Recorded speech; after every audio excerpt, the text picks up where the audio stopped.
ಸೋರೆಕಾಯಿನ ಬಳಸಿ ನಾವಿವತ್ತು ಆರೋಗ್ಯಕರವಾದ ಒಂದು ತಿನಿಸು ಮಾಡೋಣ. ಇದನ್ನು ಬೆಳಗಿನ ಉಪಹಾರಕ್ಕೆ ಅಥವಾ ರಾತ್ರಿ ಊಟಕ್ಕೆ ಬಡಿಸಲಿಕ್ಕೆ ಸೂಕ್ತವಾಗಿದೆ.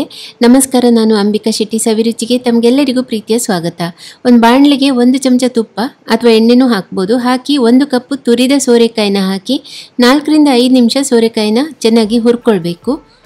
ತುಂಬ ಹೊತ್ತು ಹುರಿಯೋದೇನು ಬೇಡ, ಸ್ವಲ್ಪ ಹಸಿ ಹಸಿಯಾಗಿ ಇದ್ರೂ ಪರವಾಗಿಲ್ಲ, ನಂತರ ಮತ್ತೆ ಬೇಯಿಸ್ಲಿಕ್ಕೆ ಇರ್ತದೆ. 4-5 ನಿಮಿಷ ಹುರಿದು ಇದನ್ನು ಒಂದು ಪಾತ್ರೆಗೆ ತೆಗೆದಿಟ್ಕೊಂಡು ಮತ್ತೆ ಪುನಃ ಅದೇ ಬಾಣಲೆಗೆ ಮತ್ತೆ 1 ಚಮಚ ತುಪ್ಪ ಅಥವಾ ಎಣ್ಣೆನೂ ಹಾಕ್ಬೋದು.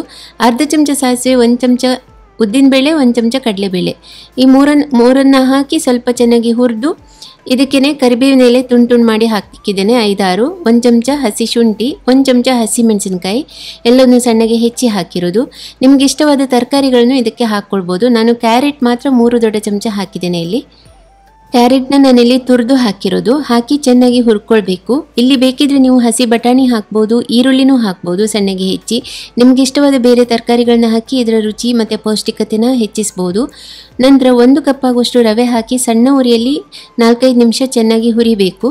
ನಾನಿಲ್ಲಿ ಉಪ್ಪಿಟ್ಟಿಗೆ ಬಳಸುವಂಥ ರವೆ ಬಳಸಿದ್ದೀನಿ. ಚಿರೋಟಿ ರವೆ ಇದ್ರೂ ಕೂಡ ಹಾಕ್ಬೋದು. ಚಿರೋಟಿ ರವೆಯಲ್ಲಿಯೂ ಕೂಡ ಬೈಂಡಿಂಗ್ ಚೆನ್ನಾಗಿ ಬರ್ತದೆ.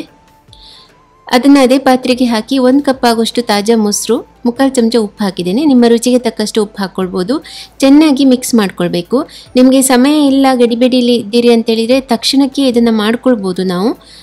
ಆದರೆ ಸಮಯ ಇದೆ ಅಂತಿದ್ರೆ ಒಂದು 10 ನಿಮಿಷ ಹಾಗೆ ಇಟ್ಟರೆ ರವೆ ಚೆನ್ನಾಗಿ ಮೊಸರಿಗೆ ಕೂಡ್ಕೊಂಡಿರ್ತದೆ, ಹೀರ್ಕೊಂಡು ಸ್ವಲ್ಪ ಗಟ್ಟಿಯಾಗಿರ್ತದೆ ಹಿಟ್ಟು. ಅದನ್ನು ನಾವು ಮತ್ತೆ ಸ್ವಲ್ಪ ನೀರು ಹಾಕಿ ಹಿಟ್ಟಿನ ಸ್ಥಿರತೆ ಸರಿ ಮಾಡ್ಕೊಳ್ಬೋದು. ನಾನು ಒಟ್ಟಾರೆ ಮತ್ತೆ 1 ಕಪ್ ಆಗುವಷ್ಟು ನೀರು ಹಾಕ್ತಾ ಇದ್ದೇನೆ. ಮೊದಲಿಗೆ ಅರ್ಧ ಕಪ್ ನೀರು ಹಾಕ್ಕೊಂಡೆ, ಹಾಕಿ ಚೆನ್ನಾಗಿ ಮಿಕ್ಸ್ ಮಾಡ್ಕೊಳ್ತಾ ಇದ್ದೇನೆ. ನೀರು ಮತ್ತೆ ಕಮ್ಮಿ ಅಂತ ಅನಿಸಿದ್ರೆ ಮತ್ತೆ ಅರ್ಧ ಕಪ್ ಹಾಕ್ಕೊಂಡು ಸ್ಥಿರತೆನ ಸರಿ ಮಾಡ್ಕೊಳ್ಬೇಕು. ಮತ್ತೆ ಅರ್ಧ ಕಪ್ ನೀರು ಹಾಕ್ಕೊಳ್ತಾ ಇದ್ದೇನೆ. ಚೆನ್ನಾಗಿ ಮಿಕ್ಸ್ ಮಾಡ್ಕೊಳ್ಬೇಕು. ಸೋರೆಕಾಯಿ ಇದ್ದರೆ ನೆಕ್ಸ್ಟ್ ಟೈಮ್ ನೀವು ಈ ರೀತಿ ಒಂದು ತಿನಿಸು ಮಾಡಿ. ಎಲ್ಲ ತರಕಾರಿಗಳನ್ನ ಎಲ್ಲರೂ ಮನೆಯಲ್ಲಿ ತಿನ್ನಲಿಕ್ಕೆ ಇಷ್ಟಪಡೋದಿಲ್ಲ. ಅಂಥ ಟೈಮಲ್ಲಿ ನಾವು ಈ ರೀತಿ ಎಲ್ಲ ತಿಂಡಿ ಮಾಡಿ ಕೊಡ್ಬೋದು. ನಾನು 1/4 ಚಮಚ ಕುಕ್ಕಿಂಗ್ ಸೋಡಾ ಹಾಕಿದ್ದೇನೆ. ನನಗೆ ಗೊತ್ತು ಎಲ್ಲರಿಗೂ ಸೋಡಾ ಉಪಯೋಗಿಸೋದು ಇಷ್ಟ ಇರೋದಿಲ್ಲ. ಇಷ್ಟ ಇಲ್ಲದಿದ್ದರೆ ನೀವು ಖಂಡಿತ ಸ್ಕಿಪ್ ಮಾಡ್ಬೋದು. ಅಲ್ಲದೆ ಇದು ಸೋರೆಕಾಯಿ ಹಾಕಿರೋದ್ರಿಂದ ಮೆತ್ತಗೆ ಇರ್ತದೆ ತಿನಿಸು. ನಾನು ಪಡ್ಡು ಕಾವಲಿಗೆ ಎಲ್ಲ ಗುಳಿಗಳಿಗೆ ತುಪ್ಪ ಹಾಕಿ, ತುಪ್ಪ ಬದಲು ಎಣ್ಣೆನೂ ಹಾಕ್ಬೋದು, ಮಾಡಿಟ್ಟ ಹಿಟ್ಟನ್ನೆಲ್ಲ ಹಾಕಿ ಸಣ್ಣ ಉರಿಯಲ್ಲಿ 2 ನಿಮಿಷ ಬೇಯಲಿಕ್ಕೆ ಬಿಟ್ಟಿದ್ದೇನೆ. ಇದು ಸ್ವಲ್ಪ ಮೆತ್ತಗೆ ಇರ್ತದೆ, ತುಂಬ ಕ್ರಿಸ್ಪಿಯಾಗಿ ಎಲ್ಲ ಬರುವುದಿಲ್ಲ. ತಿರುವಿ ಹಾಕುವಾಗ ನಿಧಾನಕ್ಕೆ ತಿರುವಿ ಹಾಕಬೇಕು. 1-2 ನಿಮಿಷ ಸಣ್ಣ ಉರಿಯಲ್ಲಿ ಬೇಯಿಸಿದರೆ ಸಾಕು. ತುಂಬ ಓವರ್ ಕುಕ್ ಕೂಡ ಮಾಡೋದು ಬೇಡ. ಹಾಗೆ ನೋಡಿದರೆ ಸೋರೆಕಾಯಿನ ಹಾಗೆಯೇ ಹಸಿಯು ನಾವು ರಸನ ಕುಡಿಬೋದು. ತುಂಬ ಹೊತ್ತು ಬೇಯಿಸಬೇಕು ಅಂತಿಲ್ಲ. ರವೆನೂ ಮೊದಲೇ ಹುರಿದಿದ್ದೇವೆ.